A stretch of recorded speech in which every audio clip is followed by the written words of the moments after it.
Siang yang terhormat Ibu Dr. Natasha Yunita, kepada teman-teman mahasiswa yang saya hargai, dan para hadirin dalam media YouTube.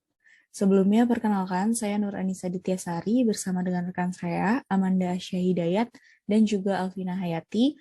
Pada kesempatan kali ini, kelompok kami akan mempresentasikan hasil diskusi dan kerja kelompok kami berkenaan tentang penerapan dalam analisis kasus nyata, di mana kami diberikan tugas oleh Ibu Natasha selaku dosen kami untuk menganalisi putusan pengadilan berkaitan dengan hukum perdata internasional. Analisis tersebut kemudian kami uraikan dan deskripsikan ke dalam bentuk artikel jurnal dengan saya, Nur Anissa Dityasari, sebagai penulis pertama, kemudian Amanda Asya Hidayat sebagai penulis kedua, Alvina Hayati sebagai penulis ketiga, dan Ibu Dr. Natasha Yunita Sugiastuti, SHMH, sebagai penulis koresponden.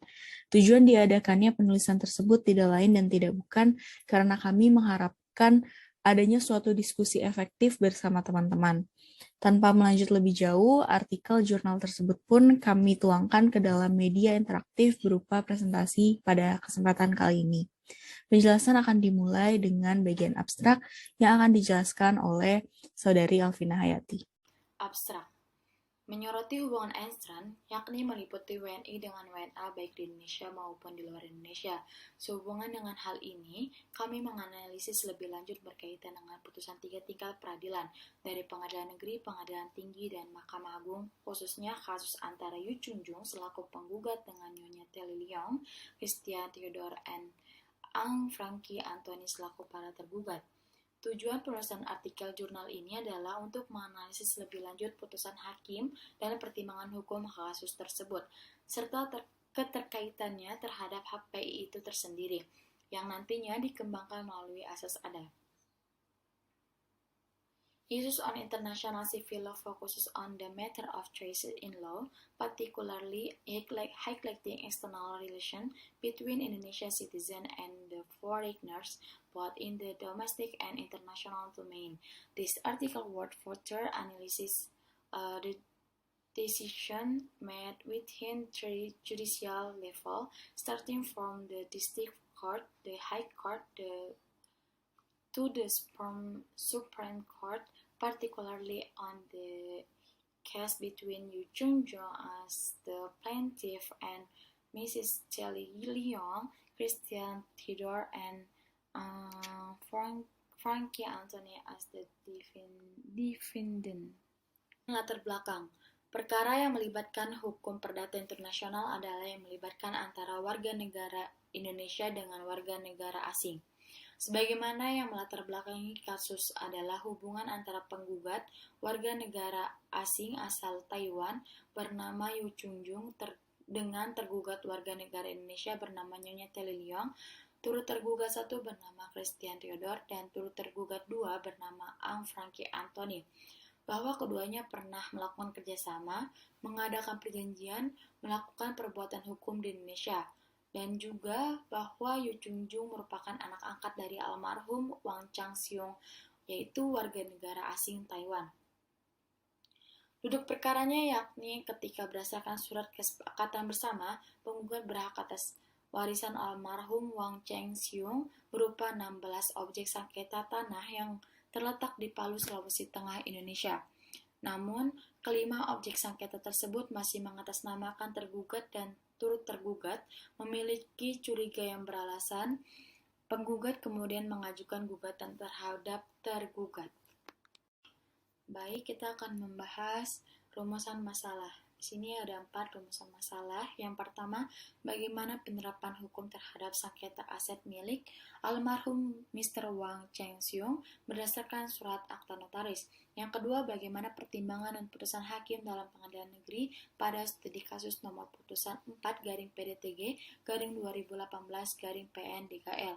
Yang ketiga, bagaimana pertimbangan dan putusan hakim dalam pengadilan tinggi pada studi kasus nomor putusan nomor 9-PDT-2019-PT-PAL.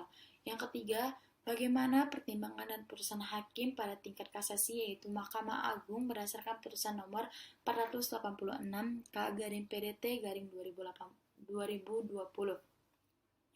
Tujuan penelitian. Yang pertama, untuk mengetahui bagaimana penerapan hukum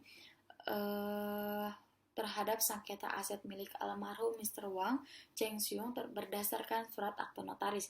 Yang ketiga, yang kedua, untuk mengetahui bagaimana pertimbangan dan putusan hakim pada pengadilan negeri dalam kasus nomor putusan 4 garing PDTG garing 2018 garing PN 3L. Yang ketiga, untuk mengetahui pertimbangan dan putusan hakim pada pengadilan tinggi dalam studi kasus nomor putusan nomor 9 garing PDT garing 2019 garing PT PAL. Yang keempat, untuk mengetahui pertimbangan dan putusan hakim pada tingkat kasasi yaitu Mahkamah Agung berdasarkan putusan nomor 486K garing PDT garing 2020. Baik manfaat penelitian ini yaitu kami mengharapkan adanya manfaat ilmu yang kami dapat guna menambah wawasan kami sebagai mahasiswa dan perkembangan ilmu hukum. Di dalam slide, kelompok kami membagi 3 bahasan utama yang meliputi hasil penelitian terkait para pihak, duduk perkara, kemudian bagaimana pokok gugatan tersebut dibahas secara garis besar. Di mana para pihak sendiri, penggugat bernama Yu Chunjung, beliau berkeluarga negara asing, yakni warga negara Taiwan, Republic of China, di mana ketika itu ia memiliki kedudukan hukum dan bertempat tinggal di Jalan Teluk Palu BTN Teluk Palu Permai, Blok D nomor 08, Kelurahan Mantikulure, Kecamatan Palu Timur, Kota Palu, Sulawesi Tengah. Sedangkan dari sisi tergugat, Nyonya Telly Leong, Christian Theodor selaku turut tergugat 1 dan Ang Franky Anthony selaku turut tergugat 2 yang selanjutnya disebut sebagai para tergugat. Ketiganya merupakan warga negara Indonesia dengan domisili yang sama, yakni Kabupaten Donggala, Kota Palu, Provinsi Sulawesi Tengah. Di mana dari para pihak yang ada, kita dapat menyimpulkan bahwa penggugat terdiri atas 1 orang bernama Yu Chunjung, sedangkan tergugat terdiri atas 1 orang yakni Nyonya Telly Leong, dan para turut tergugat terdiri atas 2 orang, di mana tergugat 1 bernama Christian Theodor dan turut tergugat 2 atas nama Ang Franky Anthony. Singkatnya, di dalam duduk perkara atau posita, kami dapat memberikan hasil penelitian yang sudah kami lakukan, yakni penggugat dan almarhum Wang Chengxiong membuka Taiwan Indota Co Ltd, yakni adalah perusahaan asing dengan penanaman modal asing yang bergerak di bidang pengelolaan kayu ekspor, di mana perusahaan tersebut didirikan di Indonesia. Kemudian bisnis tidak berjalan lancar lantaran antara para pihak di Taiwan Indota Co Ltd memiliki persepsi yang berbeda dalam menjalankan bisnis. Usai dari menjalankan bisnis tersebut, penggugat dan almarhum Wang Chengxiong kemudian bertemu dengan Nyonya Telly Leong, di mana peran Nyonya Telly Leong saat itu adalah selaku translator dan juga sekretaris dari penggugat dan almarhum Wang Chengxiong yang pada saat itu tidak dapat atau tidak fasih dalam menggunakan bahasa Indonesia. Yang hingga almarhum Wang Chengxiong dengan tergugat menikah, itu menikahnya adalah secara agama, jadi tidak disahkan menurut hukum yang berlaku di Indonesia. Jadi keduanya setelah melakukan kerjasama secara profesional, keduanya melakukan perkawinan di Indonesia secara agama. Yang kemudian ketiga adalah membuat surat kesepakatan bahwa Wang Chengxiong meminjam nama Nyonya Telly Leong dalam 5 objek sengketa tanah di Palu dan akan dibagi rata di kemudian hari. Menjadi timbul masalah manakala penggugat ingin meminta bagiannya dalam objek sengketa yang ia rasa merupakan haknya, dan dengan demikian ia menuntut hak tersebut agar diberikan kepadanya berdasarkan surat hasil kerjasama dan juga dalam perkawinan antara almarhum Wang Chengxiong dengan Nyonya Telly Leong, keduanya itu kan mengangkat anak penggugat, sehingga penggugat merasa adanya hak bahwa ia dapat menerima warisan dari almarhum Wang Chengxiong pada saat Wang Chengxiong meninggal dunia. Kemudian hingga Wang Chengxiong meninggal, tidak ada pembagian warisan kepada Yu Chunjung, melainkan adanya nama turut tergugat 1 dan turut tergugat 2 sebagai pemegang hak milik atas kelima tanah tersebut. Di mana objek sengketa yang ada di Palu tersebut ternyata tidak dijelaskan secara lebih rinci di dalam putusan pengadilan, Namun kami dapat mengetahui bahwa dari sertifikat-sertifikat hak milik yang dinamakan atas nama Nyonya Kelly Leong ternyata sudah diubah atau sudah dibalik nama menjadi nama turut tergugat satu, yakni atas nama Christian Theodore, dan juga atas nama turut tergugat dua, yakni Ang Frankie Anthony. Kemudian di dalam hasil penelitian pokok gugatan, akhirnya dikarenakan penggugat memiliki curiga yang beralasan, maka ia mengajukan agar gugatannya ini diterima oleh majelis hakim secara sepenuhnya. Ia pun juga meminta suatu sita jaminan atau conservatoire beslag, di mana perkara ini masuk juga ke tahap banding dengan putusan nomor 9 PDT 2019 PT Palu hingga kasasi dengan putusan nomor 486 kasasi garing PDT garing 2020. Berdasarkan hasil penelitian yang kami temukan selanjutnya, kami mengidentifikasi 3 putusan pengadilan, yakni Pengadilan Negeri nomor 4 garing PDTG garing 2018 garing PN Donggala, kemudian Pengadilan Tinggi nomor 9 garing PDT garing 2019 garing PT Palu, dan dalam tingkat kasasi adalah nomor 486K garing PDT garing 2020. Pembahasan akan kami mulai dalam permulaan poin di dalam putusan pengadilan negeri, di mana terdapat poin pertama yakni adalah eksepsi atau tangkisan yang diajukan oleh tergugat dan para turut tergugat, yang dengan eksepsi ini jenisnya adalah error in persona, di mana eksepsi error in persona maksudnya adalah ketika terjadi kekurangan pihak-pihak dari pihak penggugat, kemudian kredibilitas dari pihak penggugat ini diragukan. Bila mana kami dapat mencontohkan adalah ketika seseorang yang dipanggil ke muka persidangan untuk memberikan keterangan, tetapi ternyata ia pikun, lemah ingatan, atau lemah otak, sehingga kecakapannya atau kredibilitasnya diragukan. Kemudian di poin kedua yang juga tidak kalah penting dalam putusan pengadilan negeri adalah terkait pengangkatan anak dan akta hibah wasiat. Untuk pengangkatan anak, almarhum Wang Cheng Siung dinyatakan tidak sah karena tidak sesuai dengan SEMA nomor 6 tahun 1983, di mana penggugat berdalil bahwa ia adalah anak yang diangkat secara sah oleh kedua pasangan tersebut, maka harus ada suatu penetapan pengadilan. Sehingga pengangkatan anak yang dilakukan oleh almarhum Wang Cheng Siung terhadap penggugat Yu Chun Jung ini tidak sah karena tidak sesuai dengan apa yang sudah diatur dalam SEMA nomor 6 tahun 1983. Sehingga memang harus ada suatu penetapan pengadilan yang mengesahkan pengangkatan tersebut atau dibuktikan dengan suatu akta otentik. Sedangkan sebagaimana yang telah kami jabarkan sebelumnya, perkawinan antara almarhum Wang Cheng Siung dengan Nyonya Kelly Leong saja hanya sebatas secara agama, bukan disahkan menurut hukum di negara Indonesia. Dengan demikian, pengangkatan anak tidak diangkat di dalam perkawinan yang sah. Lantaran kami juga menyoroti adanya kontradiksi antara putusan dari pengadilan negeri dengan pengadilan tinggi di Kota Palu, karena di dalam pengadilan negeri memutus secara objektif bahwa melihat ketentuan yang ada, peraturan, SEMA, jurisprudensi yang ada, bahwa memang pengangkatan anak itu harus sesuai dengan peraturan yang ada. Begitu pula dengan hibah wasiat. Namun di dalam putusan pengadilan tinggi ternyata berkata lain dan memutus bahwa penggugat memiliki hak dan gugatannya itu dikabulkan.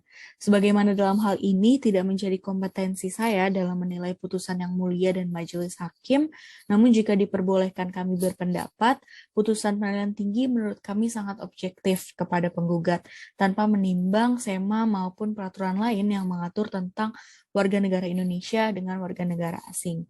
Maka dengan demikian kami condong setuju dengan putusan majelis hakim pada tingkat kasasi yang juga menimbang SEMA nomor 6 tahun 1983, SEMA nomor 4 tahun 1989 maupun tahun 2005. Di mana kami menyetujui karena majelis hakim pada tingkat Mahkamah Agung menimbang putusan secara bijak dan netral, yakni menolak gugatan penggugat dikarenakan dalil yang diberikan oleh penggugat memiliki kelemahan terhadap pembuktiannya di muka persidangan. Memasuki pada bagian analisis dan diskusi selanjutnya, dalam bagian ini kami mengaitkan pada teori, asas, dan doktrin HPI. Pada bagian pertama berkaitan dengan teori, untuk menjawab pertanyaan apakah terdapat unsur asing dalam kasus ini, maka kami dapat menjawab bahwa Nyonya Teli Liong selaku tergugat yang merupakan warga negara Indonesia, sedangkan almarhum Wang Cheng-siung dan Yu Chun-jung selaku penggugat yang merupakan warga negara asing, yakni warga negara Taiwan. Dengan demikian, keduanya memiliki kewarganegaraan yang berbeda, sehingga tempat kedudukan maupun yurisdiksinya pun juga berbeda. Sehingga dengan ini kami dapat menyimpulkan bahwa unsur asing terpenuhi. Sehingga kami dapat menjawab di dalam kasus ini terdapat unsur asing. Kemudian menimbul kewenangan pengadilan mana dalam memutus. Jika melihat dari apa yang dilalui oleh penggugat dengan tergugat, hampir seluruh perbuatan hukum yang dibuat dan dilaksanakan tidak berdasar pada ketentuan yang sah di Indonesia. Meskipun demikian, keduanya tidak pernah berkomitmen untuk menyelesaikan permasalahan di pengadilan selain di Indonesia. Penggugat pun secara terang-terangan memilih Pengadilan Negeri Donggala untuk menentukan pilihan hukumnya secara tegas. Sebagaimana yang kami lihat di dalam bagian analisis, mungkin saja penggugat menggugat di Indonesia karena objek sengketa yang dimaksud itu terdapat di Indonesia, yang ini juga nantinya akan bersinggungan dengan apa yang sudah ada sesuai asas lex recite. Berdasarkan analisis kami lebih lanjut, hukum yang harus diberlakukan adalah hukum Indonesia, dikarenakan tidak ditemukannya perbuatan hukum, perkawinan, perjanjian yang menggunakan hukum negara Taiwan. Letak objek sengketa pun ada di Indonesia, yakni Palu. Kemudian berkaitan dengan titik pertalian primer terkait kewarganegaraan, Yu Chun-jung merupakan warga negara asing, sedangkan Nyonya Teli Liong warga negara Indonesia. Keduanya memiliki kewarganegaraan yang berbeda, di mana Yu Chun-jung dengan ini tunduk kepada hukum negara Taiwan, sedangkan Nyonya Teli Liong tunduk menurut hukum negara Indonesia. Sehingga muncullah masalah pokok hukum perdata internasional. Kemudian terkait domisili dan tempat kediaman serta tempat kedudukan hukum pun juga berbeda, di mana saat ini memang keberadaan atau tempat kediaman dari Yu Chun-jung adalah di Indonesia, tetapi ia merupakan warga negara Taiwan dan ia memiliki dan memilih tempat kediaman yang berbeda dengan kewarganegaraannya. Maka dari itu timbullah hukum perdata internasional. Selain itu, kami juga mengidentifikasi terkait bendera atau kapal asing. Itu tidak ditemukan di dalam kasus ini, sehingga kami tidak akan membahasnya lebih lanjut. Atau mungkin terkait titik peralihan sekunder, di mana berkaitan dengan asas lex loci contractus, tempat dibuatnya perjanjian di Indonesia, di mana dalam kasus yang sebelumnya telah dijelaskan adanya perjanjian kerjasama terkait pendirian perusahaan menggunakan penanaman modal asing, itu dilakukan berdasarkan hukum Indonesia. Dengan demikian, penyelesaian pun menurut hukum Indonesia. Kemudian kedua, tempat dilangsungkannya perkawinan itu tidak sah menurut hukum Indonesia. Kalau menurut kelompok kami, menurut analisis kelompok kami, penggunaan dari asas lex loci celebrationis tidak digunakan secara sepenuhnya. Hanya saja memang betul perkawinan secara agama dilangsungkan di Indonesia antara almarhum Wang Cheng-siung dengan tergugat yakni Nyonya Teli Liong. Tetapi karena perkawinannya tidak sah menurut hukum Indonesia, maka pemberlakuan dari asas ini tidak terlalu signifikan. Kemudian terkait pusat bisnis atau korporasi penanaman modal asing di Indonesia tadi sudah ada. Dengan demikian asas dari pusat korporasi atau Center of Administration terpenuhi. Kemudian terkait tempat letaknya benda, 5 objek sengketa yang berada di Indonesia, yakni Palu, dengan demikian memenuhi asas lex recite dan menimbulkan pertanyaan apakah pengadilan mana yang berwenang untuk memutus perkara ini. Maka jawabannya adalah pengadilan di Indonesia karena objek sengketa ada di Indonesia. Kemudian membahas juga lebih lanjut terkait asas lex patria yang berkaitan dengan perbedaan kewarganegaraan dan nasionalitas. Kemudian dalam poin terakhir, keterkaitan dengan doktrin HPI, kelompok kami menggunakan doktrin menurut Prof. Dr. Mukhtar Kusuma Atmaja, SILLM, di mana hukum perdata internasional adalah keseluruhan kaidah dan asas hukum yang mengatur hubungan perdata yang melintas batas negara, sama halnya dengan kasus mengatur hubungan perdata yang meliputi negara Taiwan dengan negara Indonesia. Dan hubungan keberdataan dalam kasus ini pun beragam meskipun tidak semua dapat dibuktikan di persidangan. Analisis terkait validitas ketentuan HPI yang berlaku dalam kasus, kami tentunya menggunakan pasal 16AB, pasal 17AB, dan juga pasal 18AB, di mana di dalam pasal 16AB, status kewenangan seseorang harus dinilai menurut hukum nasionalnya, yakni asas lex patriae. Kami lihat dari kasus, terkait Yu Chunjung dan Wang Qingxiong merupakan warga negara asing, sedangkan Nyonya Telly Leong, Christian Theodore, dan Ang Frankie merupakan WNI aktif, sehingga validitas pemberlakuan pasal 16AB masih relevan dengan kasus ini. Kemudian validitas pasal 17AB mengenai benda tetap harus dinilai menurut hukum dari negara atau tempat di mana benda tetap itu terletak yang menggunakan asas lex recite. Jika kami kaitkan dalam kasus, dengan adanya benda tetap di Indonesia sebagaimana terdapat 5 objek sengketa bersertifikat hak milik, terdiri dari hak milik nomor 256, 253, 403, 312, dan 249. Sehingga validitas pasal 17AB masih relevan dengan kasus ini. Dan yang pasal terakhir adalah pasal 18AB di mana bentuk tindakan hukum dinilai menurut hukum di mana tindakan itu dilakukan, atau asas locus regit actum. Tindakan hukum yang dimaksud dalam kasus diimplementasikan berupa pengangkatan anak atau Yu Chunjung oleh Wang Qingxiong melalui Akta Notaris nomor 3 tertanggal 14 April 2015 di hadapan Notaris Palu yakni Mr. Rumonggor SH. Dengan demikian, validitas 18AB di dalam kasus ini dapat dibuktikan. Analisis pertimbangan hukum. Yang pertama ada pengadilan negeri. Kami juga sependapat dengan majelis hakim bahwa gugatan itu tidak cacat secara formil karena sesuai dengan ketentuan pembuatan gugatan. Hanya saja kami merasa bahwa gugatan dan eksepsi yang ada sangat rapi dan sesuai dengan kriteria hukum. Kami menimbang adanya kuasa hukum dalam perkara ini, namun berdasarkan fakta baik di dalam surat gugatan maupun di dalam eksepsi tidak ditemukannya kuasa hukum yang mewakili pihak-pihak terkait dengan kasus ini. Pengadilan tinggi, pertimbangan judes fakti dalam majelis hakim memang diperlukan, tetapi urgensinya menurut kami itu berbeda. Secara singkat, berdasarkan perbandingan tersebut, kami menilai pertimbangan hukum pada tingkat pertama, yakni tingkat pengadilan negeri lebih komprehensif, manakala dibandingkan dengan pertimbangan hukum pada tingkat banding, yakni pengadilan tinggi Palu.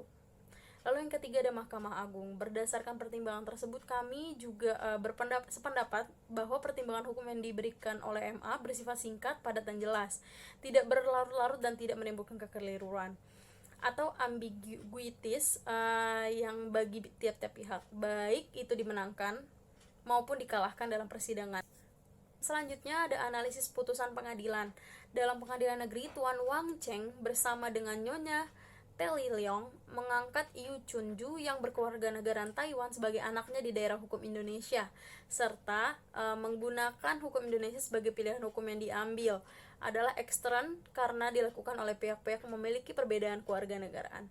Untuk pengadilan tinggi, di dalam titik pertalian primer, pada kasus ini subjek hukum yang berbeda kewarganegaraan, Wang Cheng Hisung berkewarganegaraan Taiwan dan tunduk pada hukum Taiwan, sedangkan Telly Leong berkewarganegaraan Indonesia. Maka mereka menjalankan pernikahan di Indonesia dan menggunakan hukum Indonesia berdasarkan asas lex loci actum. Mahkamah Agung, pengangkatan anak oleh Wang Cheng Hisung terhadap Yu Chunjung adalah tidak sah karena tidak sesuai dengan SEMA nomor 6 tahun 1983 Jungto SEMA nomor 4 tahun 1989 Jungto SEMA nomor 3 tahun 2005 dan Undang-Undang tentang Perlindungan Anak yang mewajibkan pengangkatan anak melalui penetapan atau putusan pengadilan.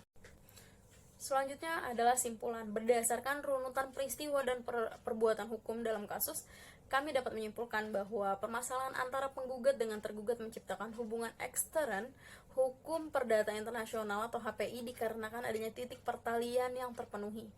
Poin kedua, kami menyimpulkan bahwa dalil gugatan yang diajukan oleh penggugat memiliki pembuktian yang lemah. Bahwa yang ketiga, dalam hal adanya ketidakpuasan oleh penggugat, kami menimbang penggugat dalam mengajukan peninjauan kembali terhadap putusan hukum yang sudah ingkrah atau memiliki kekuatan hukum yang tetap. Akhir kata, kami mengapresiasi pertimbangan hukum dan putusan-putusan yang adil dan bijaksana dalam memutus sengketa antara penggugat dengan tergugat. Di sini saya akan menyebutkan referensi kami dalam menganalisis putusan pengadilan.